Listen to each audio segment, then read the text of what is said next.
Yeah, I mean, first of all, you just got to give a tip of the hat to, Indiana and just everything that they did today in the game. And, I think for us, it's a lot of emotions right now, shared in the locker room.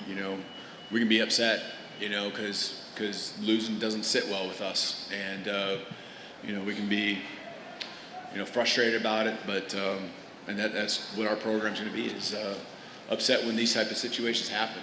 And we've got to use it to fuel us moving forward. I think also, obviously, but I'm going to be proud. I'm going to be proud of these guys and proud of who they are and what we accomplished this year.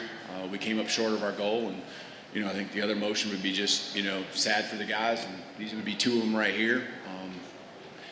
Hard to look them in the eye because the emotions that go through me when I think about what they've given to me and given to this program every single day, everything they got. And so our guys, going back to a year ago, we're all in, and they, committed to each other. They committed to, this season, and it showed up in the actions. It wasn't just actions that happened this fall. It happened every single day going back to early January. So, again, frustrated, upset, and, it doesn't sit well with us. But, after today, all we can do is move on. Thank you, Coach. We're actually going to start with questions for either student athlete. Please raise your hand. We have a question here in the front. The mic's coming your way. Yeah, for Jeremy, just reflecting on your decision to follow Coach DeBoer from Washington to Alabama, just how happy are you that you made that decision? What have these 2 years at Alabama meant to you? Yeah, it's been one of the best decisions that I've made. It's been a long journey for me, and I'm just grateful, that Coach DeBoer allowed me to have the opportunity to first come back to Washington and then, follow him, here to the University of Alabama. He's made a big impact on my life, and, he has been helping me grow, not just as a football player, but, as a young man, growing up, in this crazy world. He has a, he's a great leader, and he's only helped me, elevate in my career. We have another question here on the left. Yeah, for Tim, the football's played at the line of scrimmage so often. How would you assess the way you guys played with that Indiana front that seemed to do pretty well today?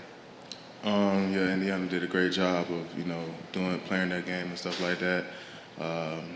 Evidently, I wasn't good enough to do my job better. So defense, we didn't make the stops that we needed to and stuff like that. So they capitalized on our mistakes. But Indiana had a great plan for us, and they executed well. We have another question here in the middle, right there.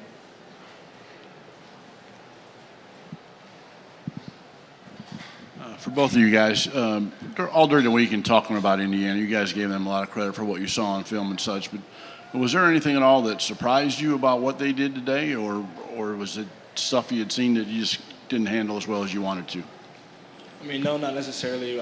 We've done a great job of watching film. Our coaches did a great job at putting a great game plan, together for us. But it just comes down to us being able to execute, and we didn't execute to our best abilities. And like Tim said, they just capitalized off all the mistakes we made, and it made it a rough game for us. Yeah, pretty much what he said. They came out, they did what they had to do.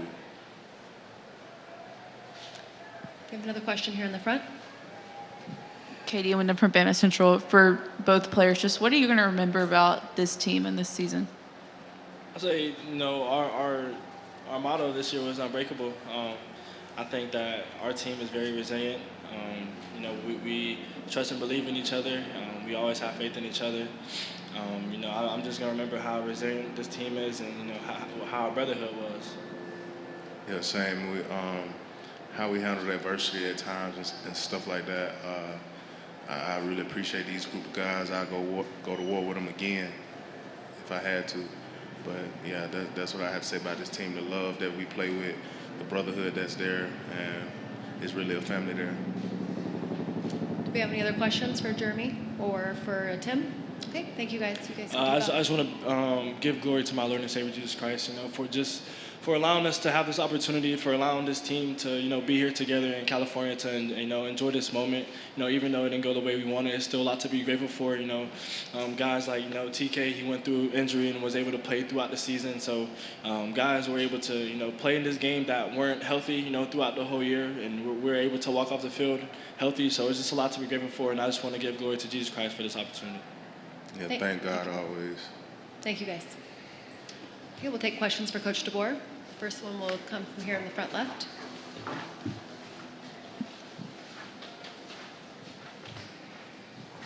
Hey, Coach. Nick Hamilton, Nightcast Media. You spoke about just going through adversity throughout the season. Obviously, today's game didn't end the way you wanted. So how do you take this, and fuel this to next season as far as some of the feelings and the emotions that you're going through right now? Yeah, hit on that.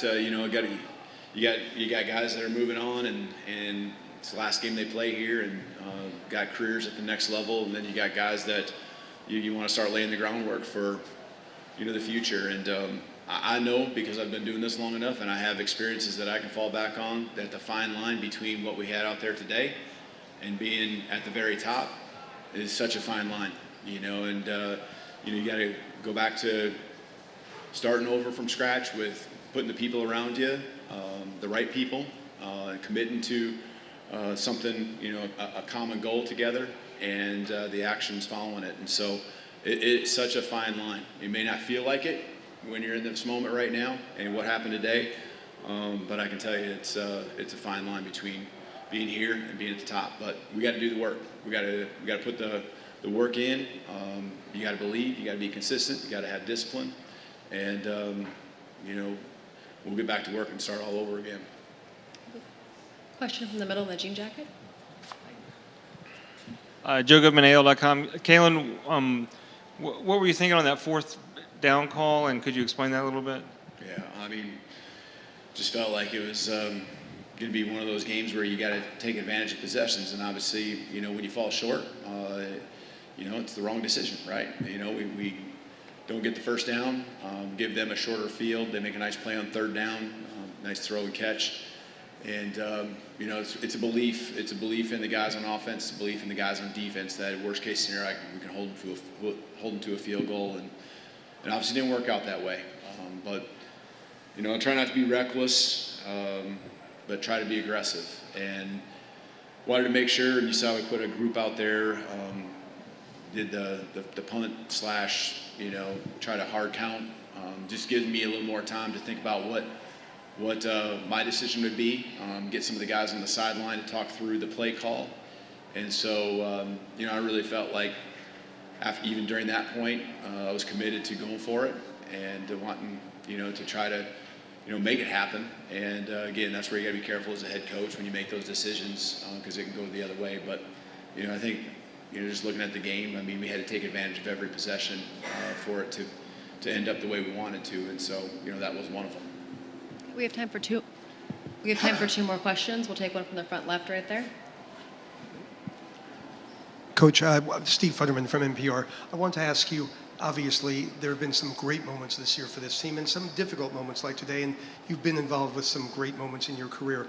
I was wondering if you could take a step back and tell us what you think of this Indiana team. They're number one. They haven't been beaten. How good is this team? Yeah, they're very good, because I think we have a good team. And they did a nice job. Led with a trigger man, made the throws and third down conversions, just kept them on the football field. They, continued to wear us down at the end of the game with the run game. They execute. They just execute on a high level, and everyone feeds off each other. And it's both sides of the ball. It's not just one thing. You got to tip your hat to Coach Cignetti and what he's done here. And obviously, they're all aligned and doing a good job, executing, and that's what they did today. Okay, our last question will come from the front right here.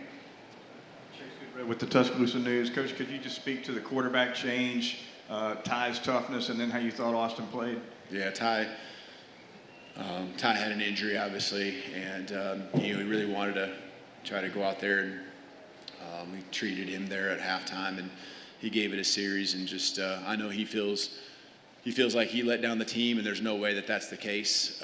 He went out there and tried to battle, and that's who he is. And so I'm never going to let that, be a thing where, he let us down in any way. And so, making sure he knows that. And, Austin being ready to go, he did some nice things when he got on the football field there tonight.